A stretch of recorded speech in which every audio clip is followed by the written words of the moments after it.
अस्सलाम वालेकुम नाज़रीन, सियासत की खबरों में आप सबका इस्तकबाल है।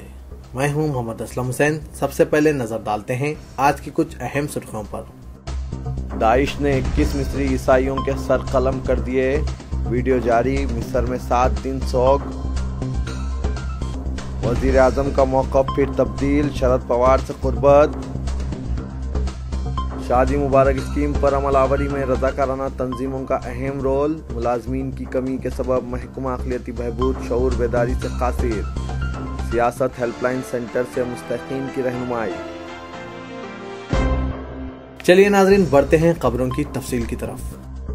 खतरनाक तंजीम इस्लामिक स्टेट दाइश ने दिल दहला देने वाला एक वीडियो जारी किया है, जिसमें 21 मिस्री ईसाइयों के लीबिया में सरकलम करते दिखाया गया है। जबकि मिस्र ने आज जंगी तैयारे भेजकर सरहद पर तेज तर जवाबी कार्रवाई में IS ठिकानों पर बमबारी की, जिसने मिस्र को पहली बार रास्त तौर पर अस्करियत पसंदी की वजह से उथल पुथल से दो चार कर दिया है। इन 21 मिस्री ईसाइयों को एक माह कबल लीबिया से अगवा किया गया था। मिस्र ने बरसरे-आम लीबिया में मिलिट्री कार्रवाई करने का एतराफ़ कर लिया, जैसा कि जंगी तैयारों ने इस दहशतगर्द तंजीम के ट्रेनिंग कैंप और कई असला डिपो को तुलू आफ्ताब के वक्त निशाना बनाया और फिर दोपहर में भी धावे किए। इस मुल्क ने IS के खिलाफ लीबिया में बैनुल-अक़वामी मुदाखलत पर भी जोर दिया और अमेरिका ज़ेर क़यादत इत्तेहाद जो इराक़ और शाम में अस्करियत पसंदों से लड़ रहा है, उससे भी अपील की कि अपनी कार्रवाई को वसअत देते हुए इन अस्करियत पसंदों की सरगर्मी के नए इलाकों को भी शामिल कर ले, जिससे उजागर होता है कि किस तरह ये दहशतगर्द ग्रुप अरब दुनिया में अपनी रसाई फैला रहा है।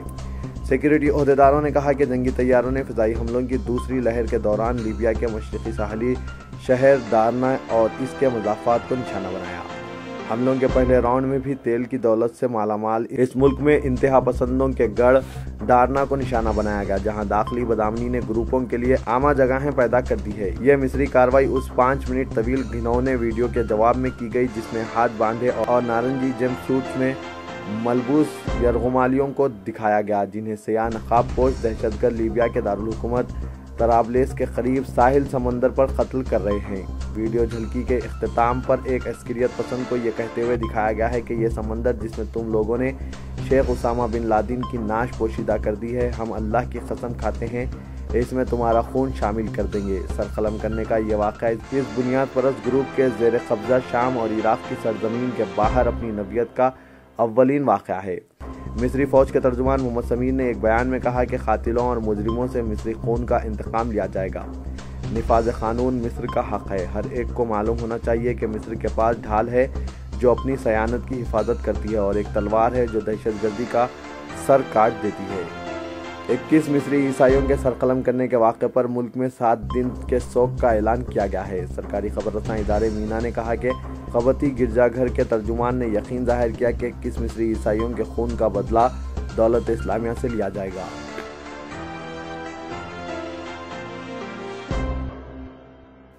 सीनियर कांग्रेस कायद दिग्विजय सिंह ने आज वजीर आजम नरेंद्र मोदी पर सदर नेशनलिस्ट कांग्रेस पार्टी शरद पवार के साथ इनकी हालिया कुर्बत की बिना पर तनकीद करते हुए इल्ज़ाम आयद किया कि मोदी ने एक बार फिर अपना मौक़िफ़ बरअक्स कर लिया है। उन्होंने NCP को नेचुरली करप्ट पार्टी करार दिया था।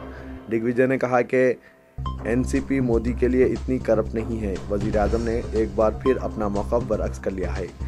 उन्होंने कहा कि नरेंद्र भाई अपना मौक़िफ़ बार बार अक्सर बदलते रहते हैं।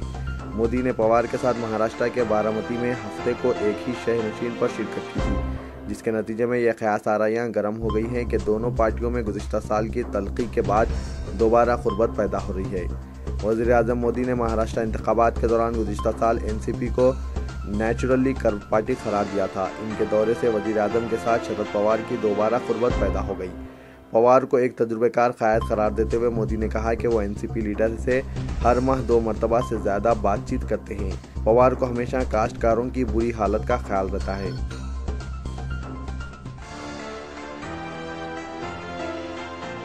NCP के सीनियर कायद RR पाटिल, जो 2008 के दहशतगर्द हमलों के मौके पर महाराष्ट्र के वज़ीर दाखिला थे, आज कैंसर की बीमारी की बिना पर 57 साल की उम्र में लीलावती हॉस्पिटल में इंतकाल कर गए, जहां वो मसनूई आलात तनफ्फुस पर थे। वो सांगली के इलाके ताजगांव से 6 मरतबा रुकन असम्बली मुंतखब हुए थे। पसमानदगान में इनकी वालिदा, बेवा और 2 दुख्तरान शामिल हैं। वज़ीर आज़म नरेंद्र मोदी ने ट्विटर के जरिए इज़हार ताज़ियत किया है।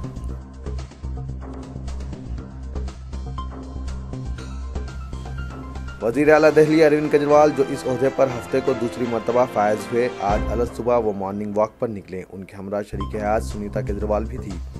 आम आदमी पार्टी लीडर ने अपनी कौशाम्बी क़यामगाह से सुबह की सैर पर निकले तो उन्हें आम रास्तों पर देखकर लोग हैरान हुए।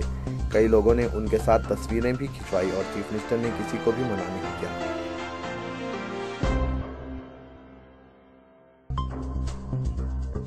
गरीब मुस्लिम लड़कियों की शादी के लिए इमदाद से मुतालिक शादी मुबारक स्कीम पर अमलावरी में महकमा अक़लियती बहबूद से ज़्यादा रज़ाकाराना तंजीमें अहम रोल अदा कर रही है। हुकूमत ने जारी साल 20,000 गरीब लड़कियों की शादी के लिए फीकस 51,000 रुपये इमदाद देने का फैसला किया। इस स्कीम पर अमलावरी में सुस्त रफ्तारी को देखते हुए अक़लियतों की तालीमी व समाजी तरक्की के सिलसिले में सरगर्म इदारों और रज़ाकाराना तंजीमों ने शऊर बेदारी का बेड़ा उठाया। अक्टूबर में इस स्कीम का आगाज़ हुआ और गुज़िश्ता 3 माह के दौरान इस स्कीम पर अमलावरी के जो नतायज बरामद हुए हैं, इसका सेहरा रज़ाकाराना तंजीमों के सर है। महकमा अक़लियती बहबूद का कहना है कि इसके पास स्टाफ की कमी है, जिसके बाद वो शऊर बेदारी का काम अंजाम देने से खासिर है। अक़लियती बहबूद की सूरत हाल को देखते हुए रोज़नामा सियासत, हैदराबाद ज़कात एंड चैरिटेबल ट्रस्ट और दीगर तकरीबन 12 गैर सरकारी तंजीमों ने स्कीम के सिलसिले में अक़लियतों में शऊर बेदारी के काम का आगाज़ किया। सियासत ने खुसूसी हेल्पलाइन सेंटर कायम करके न सिर्फ इस स्कीम के बारे में गरीब मुसलमानों में तफसीलात फराहम की, बल्कि दरख्वास्तों की ऑनलाइन अदखाल का इंतज़ाम किया। रोज़ाना बड़ी तादाद में गरीब ख़ानदान सियासत हेल्पलाइन से रुजू होकर स्कीम के बारे में मालूमात हासिल कर रहे हैं और ऑनलाइन दरख्वास्तें दाखिल कर रहे हैं। रोज़नामा सियासत ने न सिर्फ दरख्वास्तों के अदखाल में ताउन कर रहा है, बल्कि ज़रूरी असनादात के हुसूल के सिलसिले में रहनुमाई की जा रही है। सियासत ने इस स्कीम के बारे में अखबार के ज़रिए भी काफ़ी तशहीर की है और इसका सिलसिला अभी भी जारी है।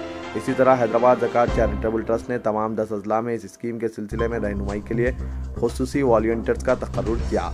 बताया जाता है कि 20 से ज़ायद वॉलंटियर्स को इस स्कीम की तशहीर की जिम्मेदारी दी गई है और इन्हें 2 व्हीलर गाड़ियाँ भी फराहम की गई। ट्रस्ट की जानिब से इन कारकुनों को तनख्वाह भी दी जा रही है। ये कारकुन तेलंगाना के हर मौज़ा तक पहुँच कर वहाँ मुस्लिम ख़ानदानों से मुलाकात करते हुए शादी मुबारक और दीगर स्कीमात के फ़वाइद से वाकिफ़ करा रहे हैं। हर मस्जिद में ट्रस्ट की जानिब से शादी मुबारक स्कीम की तफसीलात और इस सिलसिले में रहनुमाई के लिए ट्रस्ट के अहदेदारों के फ़ोन नंबर आवेदन किए हुए हैं, ताकि अवाम रब्त पैदा करते हुए स्कीम से इस्तिफादा कर सकें।